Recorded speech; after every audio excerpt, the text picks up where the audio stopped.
Hello दोस्तों, आप सभी का हमारे यूट्यूब चैनल डी के पाठशाला में स्वागत है। तो दोस्तों, जैसा कि आपने थंबनेल देख लिया होगा, दोस्तों आज हम बात करने वाले हैं जो आपका एनटीपीसी सीवी2 का एग्जाम होने वाला है कि बचे हुए समय में उसकी हम कैसे तैयारी करें।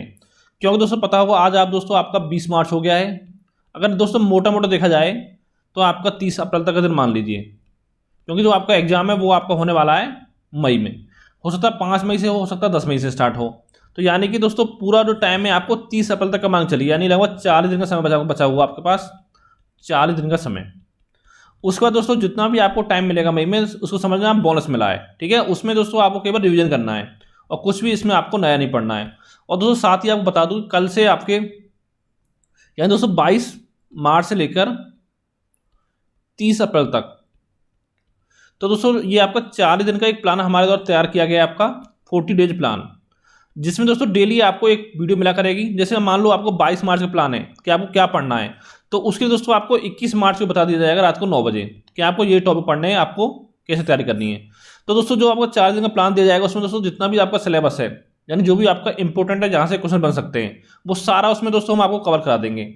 और साथ ही बता देते हैं इस वीडियो में आपको कि कौन सी बुक आपको पढ़नी है, ठीक है। अगर दोस्तों इस हिसाब से आपने 4 दिन पढ़ाई कर ली तो 100% दोस्तों आप 90+ क्वेश्चन आप एग्जाम में सही करके आओगे।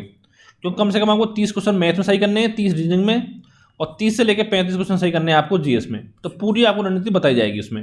तो दोस्तों डेली आप हमारी वीडियो देख सकते हो रात को 9 बजे, वो कल से आपको मिलने स्टार्ट हो जाएगी।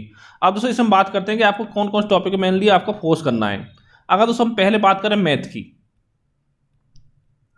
तो देखिए दोस्तों, एक तो आपको नंबर सिस्टम, जो चैप्टर आपका आता है नंबर सिस्टम, जिसमें दोस्तों आपका एचसीएफ एलसीएम भी शामिल हो जाएगा। स्क्वायर एंड स्क्वायर रूट हो गया, यहां से क्वेश्चन बन सकता है आपका। स्क्वायर रूट हो गया आपका, क्यूब रूट हो गया, और साथ ही दोस्तों आपका फ्रैक्शन हो गया, और आपका सिंप्लीफिकेशन हो गया। अगर दोस्तों इन सभी चैप्टर को मिला दिया जाए, यानी इन 6 चैप्टर को मिला दिया जाए, तो दोस्तों ये मांग चलिए कि आपके एग्जाम में इन 6 चैप्टर से आपको कम से कम 7 से 8 क्वेश्चन कम से कम आपको एग्जाम में देखने को मिल जाएंगे। तो इन पे आप फोकस करना ही है आपको। इसका दोस्तों आगे हम बात करते हैं, जैसे आपका परसेंटेज हो गया, प्रॉफिट लॉस, और साथ ही आपका एसआई और सीआई। अब दोस्तों 4 चैप्टर आपको, ये इंपोर्टेंट चैप्टर 4, यहाँ से दोस्तों कम से कम आपको 8 से लेकर 10 क्वेश्चन आपको देखने को मिलेंगे इन चैप्टरों से। तो इन पे भी दोस्तों फोकस करना है मेनली आपको। फिर दोस्तों आपका आता है टाइम एंड वर्क, यानी टाइम एंड वर्क हो गया आपका, और साथ में आपका टीएचडी हो गया, यानी टाइम स्पीड डिस्टेंस, और जिसमें कि आपका ट्रेन वाला चैप्टर भी इसमें शामिल हो जाएगा, ट्रेन वाला। और इसमें दोस्तों आपका बोट एंड स्टीम शामिल हो जाएगा, और साथ ही आपका पाइप एंड सिस्टम वाला। तो दोस्तों 6-7 क्वेश्चन आपको यहां से देखने मिल जाएंगे इन चैप्टरों से, 6 से 7 क्वेश्चन। तो ये इतने हो गए। और दोस्तों जो बाकी चैप्टर आपके बच्चे हुए, जैसे मिश्रण हो गया, ठीक है, अनुपात समानुपात आपका हो गया, पार्टनरशिप हो गया, आयु संबंधी क्वेश्चन हो गया, एवरेज हो गया, तो उनसे दोस्तों 2 से 3 क्वेश्चन आपको, 3-4 क्वेश्चन उनसे मिल सकते हैं आप देखने को, जो 4-5 चैप्टर आपके हैं। इसका दोस्तों अगला आपका आता है, जैसे कि आपका स्टैटिक्स है, ठीक है, 2 से 3 क्वेश्चन कम से कम आपको स्टैटिक्स से देखने को मिलेंगे, ये भी आपको इंपॉर्टेंट है। और साथ में आपका मेंसुरेशन, जहां से कि आपको 3 से 4 क्वेश्चन एग्जाम में देखने को मिल सकते हैं। अब देखो दोस्तों, बच्चे यहाँ पर गलती क्या करते हैं कि बच्चे पढ़ लेते हैं ज्योमेट्री। तो दोस्तों ज्योमेट्री से ज्यादा क्वेश्चन आपके नहीं आएंगे। अगर ज्योमेट्री से क्वेश्चन आया तो मैक्सिमम आपका 1 क्वेश्चन पूछा जाएगा।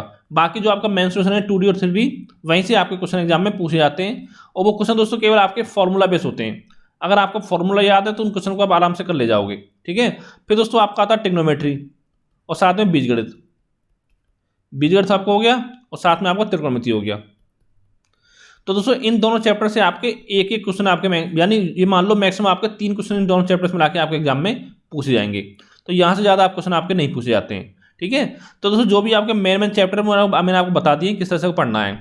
अब दोस्तों बच्चों का सवाल आता है कौन सी बुक पढ़ें। तो दोस्तों एक तो दोस्तों बुक पढ़नी है आपको एच.डी. यादव, और साथ ही आपको याद होगा जो आपके सीवीटी 1 के पेपर हुए हैं, उसमें दोस्तों लगभग आपके 4000 क्वेश्चन पूछे गए थे मैथ के। तो वो क्वेश्चन दोस्तों आपको साथ में सॉल्व करने हैं। अगर दोस्तों आपने इतना कर लिया ना पूरा, तो ये मानो कम से कम 32-33 क्वेश्चन आप एग्जाम में करके आओगे, ठीक है। अब देखो दोस्तों पढ़ना कैसे है आपको, देखिए इतना समय आपके पास नहीं है। जैसे कि मान लो आप परसेंटेज पढ़ने जा रहे हो, ठीक है। तो इस चैप्टर से मान लो 15 टाइप के क्वेश्चन आपके एग्जाम में बनते हैं। तो अब ये नहीं कि एक ही टाइप के आप 50 क्वेश्चन सॉल्व कर रहे हो, यानी 15 टाइप के मिला के, यानी कि मान चलो मैक्सिमम आपको 70-80 क्वेश्चन सॉल्व करने हैं। उसमें आपको सारे टाइप के क्वेश्चन आपके सॉल्व हो जाने चाहिए, ठीक है। इस तरह से आपको करना है, और बाद में समय मिलेगा तो और प्रैक्टिस कर सकते हो आप। यानी डेली दोस्तों आपको 2 घंटे पढ़ना है मैथ। फिर दोस्तों बात आती है रीजनिंग की। क्यों दोस्तों, यहां पर देखिए एक तो आपका वर्बल रीजनिंग पूछा जाएगा, वर्बल रीजनिंग, और एक दोस्तों आपका आता है लॉजिकल रीजनिंग, जिसमें दोस्तों आपका श्लोक्स आता है, इसमें कथन, निष्कर्ष, कथन, कारण, कथन, तर्क, ये आते हैं। इसमें दोस्तों जितना आप प्रैक्टिस करोगे उतना आपको सही है। यानी मैं कहना चाहता हूँ आपसे, डेली अगर आप 20-25 क्वेश्चन सॉल्व कर रहे हो लॉजिकल रीजनिंग के लिए, तो दोस्तों बहुत है आपके लिए, ठीक है। अभी आपका समय है, 4 दिन में आप पूरा आराम से तैयार कर लोगे इसकी लॉजिकल रीजनिंग को। और वर्बल में दोस्तों कहाँ से क्वेश्चन बनते हैं, देखिए आपके एनालॉजी क्वेश्चन बनते हैं, ठीक है, और आप क्लासिफिकेशन क्वेश्चन बनते हैं, जो ज़्यादा क्वेश्चन आपके पूछे जाते हैं। क्लासिफिकेशन हो गया, कोडिंग डिकोडिंग हो गया, आपका अंग्रेजी वर्णमाला परीक्षण हो गया, और साथ ही आपको नंबर सीरीज आपको हो गया। तो दोस्तों ये चैप्टर तो आपके इंपॉर्टेंट है। यानी दोस्तों अगर देखा जाए रीजनिंग में, तो मुश्किल से आपको 14-15 चैप्टर पढ़ने हैं, उसी में से आपके 30 क्वेश्चन प्लस आपके सही हो जाएंगे 14-15 चैप्टर में। और वो कौन से पढ़ने दोस्तों, कल से आपको वीडियो मिल जाएगी, वहाँ पर पूरा आपको बता दिया जाएगा कि किस तरह से आपको कौन से दिन आपको कौन सा टॉपिक आपको पढ़ना है। और साथ ही दोस्तों अगर बात करें बुक की, तो दोस्तों वैसे तो मार्केट में बहुत सारी बुक आती है रीजनिंग के लिए, लेकिन दोस्तों मैं बोलूँगा आप केपी सिंह पढ़ सकते हो चाहो तो आप, और एक अरिहंत की आती है मास्टर रीजनिंग, उसको भी पढ़ सकते हो। लेकिन दोस्तों ज़्यादा डिफिकल्ट क्वेश्चन आपको सॉल्व नहीं करने, क्योंकि जो पेपर जो आपका आएगा वो मॉडरेट लेवल का आएगा, ज़्यादा टफ पेपर आपका नहीं आएगा, ठीक है। केपी सिंह हो गया, अरिहंत हो गया, और चाहो तो लूसेंट पढ़ सकते हो। यानी दोस्तों कोई बुक आप पढ़ सकते हो, और साथ में जो CBT के पेपर हुए उनको आप जरूर सॉल्व करें, ठीक है, जिससे आपको अंदाजा लग जाएगा आपको किस तरह से एग्जाम में आपके क्वेश्चन पूछे जा रहे हैं। फिर दोस्तों आगे बात करते हैं आपको GS की। तो दोस्तों इसको हम 3 पार्ट में डिवाइड करेंगे। पहला दोस्तों आपका होगा करंट अफेयर वाला पार्ट, जहां पर दोस्तों ये मान चलो 10 से 15 क्वेश्चन आपके एग्जाम में पूछे जा सकते हैं करंट अफेयर से, यानी मिनिमम 10 क्वेश्चन तो आपके एग्जाम में आएंगे। अब देख दोस्तों बच्चों का सवाल ये आता है करंट अफेयर हम कब से कब तक का तैयार करें, क्यों दोस्तों पता है आपका एग्जाम मई में होने वाला है। तो पहले दोस्तों आपको ये मान चलो 15-20 अप्रैल के आसपास तक का करंट अफेयर आपको तैयार करना है 2022 तक, ठीक है। कब से करना है, तो दोस्तों मैं आपसे बोलूँगा आप 1 मार्च 2021 से लेकर 15 से 20 अप्रैल 2022 तक का पूरा करंट अफेयर अच्छे से अपना तैयार कर लें, लगभग 13.5 महीने का, ठीक है। इससे अगर दोस्तों पहले आपको तैयार करना जनवरी फरवरी का, जो दोस्तों मेन इंपॉर्टेंट आपके पॉइंट है उनको पढ़ सकते हो, ठीक है। 1 घंटा पढ़ लोगे तो आपको तैयार हो जाएगा जनवरी फरवरी दोनों का। इंपॉर्टेंट चीज़ आपको पढ़नी है। और दोस्तों जो आपको अच्छे से फोर्स करना है वो करना है आपको 1 मार्च 2021 से लेकर 15-20 अप्रैल 2022 तक। अब ये पढ़ना कहाँ से दोस्तों, एक दोस्तों बुक आती है आपकी SPD की, जो रेलवे की अच्छी बुक है, लेकिन इसमें दिक्कत क्या है, इसमें बहुत सारे फैक्ट दे रखे हैं आपके, तो बच्चों को पढ़ने में इसमें दिक्कत होती है। जैसे लूसेंट जी को पढ़ने में दिक्कत होती है, इस तरह इसको भी पढ़ने में दिक्कत होती है। तो दोस्तों मैं आपसे कहना चाहता हूँ, एक दोस्तों बुक आई है आपकी प्लेटफॉर्म पब्लिकेशन की,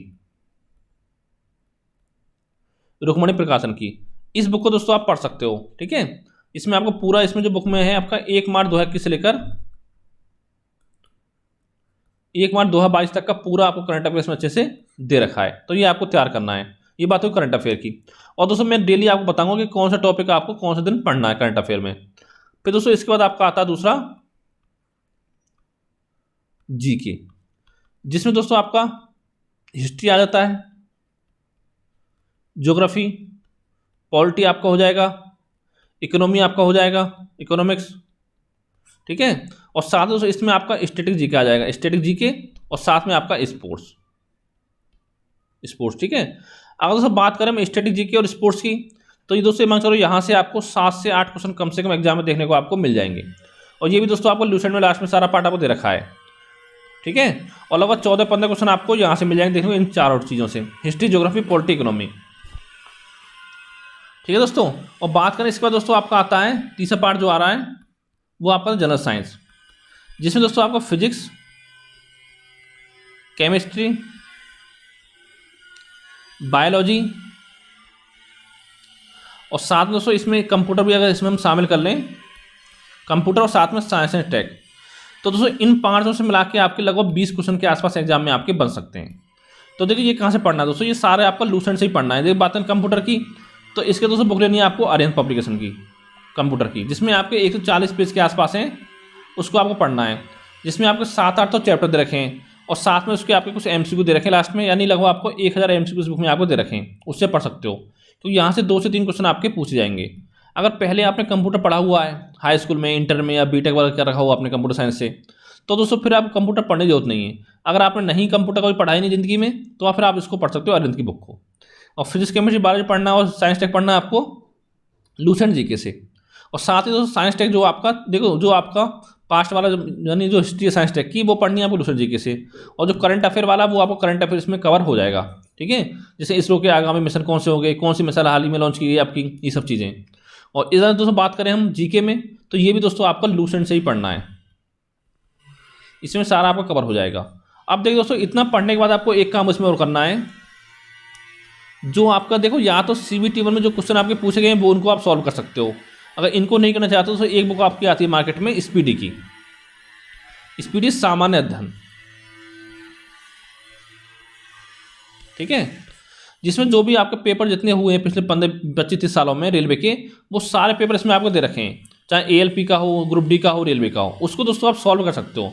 यानी 1 घंटा डेली आप इनको पढ़ सकते हो, तो यहाँ से भी आपको हेल्प मिल जाएगी। इतना दोस्तों काम करना है आपको जीके में। अब देखिए दोस्तों, कितने घंटे पढ़ाई करनी है दोस्तों, कम से कम आपको मान चलो कि 8 से 10 घंटे आपको पढ़ाई करनी है, अगर आपको संरक्षण लेना है तो। और किस चीज़ करनी है दोस्तों, 2 घंटे पढ़ना आपको मैथ, 2 घंटे पढ़ना आपको रीजनिंग, और 1 घंटा पढ़ना डेली आपको करंट अफेयर। 2 घंटे रीजनिंग और 1 घंटा पढ़ना आपको करंट अफेयर। ये दोस्तों आप 5 घंटे आपके हो गए। इसका दोस्तों जो भी आपको टाइम मिले, 3 घंटे 4 घंटे जो भी आप पढ़ना चाहते हो, उसमें दोस्तों पढ़ना आपको लूसेंट जीके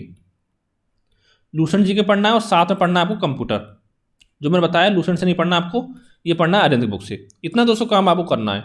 अगर दोस्तों इस तरह से आपने पढ़ाई कर ली 40 दिन यानी 30 अप्रैल तक, फिर दोस्तों आपको 100% सिलेक्शन होगा एग्जाम में। क्योंकि बताया मैंने 90+ क्वेश्चन तो आपको कम से कम सही करने होंगे नेगेटिव मार्क हटाने के बाद। और दोस्तों कोई आपका सवाल हो तो नीचे कमेंट करके आप पूछ सकते हो। तो थैंक यू फॉर वाचिंग। और दोस्तों साथ ही बता दूंगा आपको कि दोस्तों कहीं से भी देखिए आपको यूट्यूब चैनल से पढ़ने की जरूरत नहीं है, और ना ही किसी के कोर्स लेने की जरूरत है, क्योंकि इतना समय आपके पास नहीं बचा हुआ है। जो मैंने बताया बुक्स, उन्हीं बुक्स से आपको पढ़ाई करनी है। और दोस्तों साथ ही मैं आपसे ये बोलना चाहता हूँ, मेरा चैनल की वीडियो भी मत देखो, आप मैथ रीजनिंग मत देखो, केवल अपनी बुक से पढ़ाई करो, ठीक है। अगर कोई चीज़ आपको समझ में नहीं आ रहा तो उसके बाद आप किसी का चैनल उठाकर देख सकते हो। तो ये दोस्तों आपको बताना था। तो थैंक यू फॉर वॉचिंग।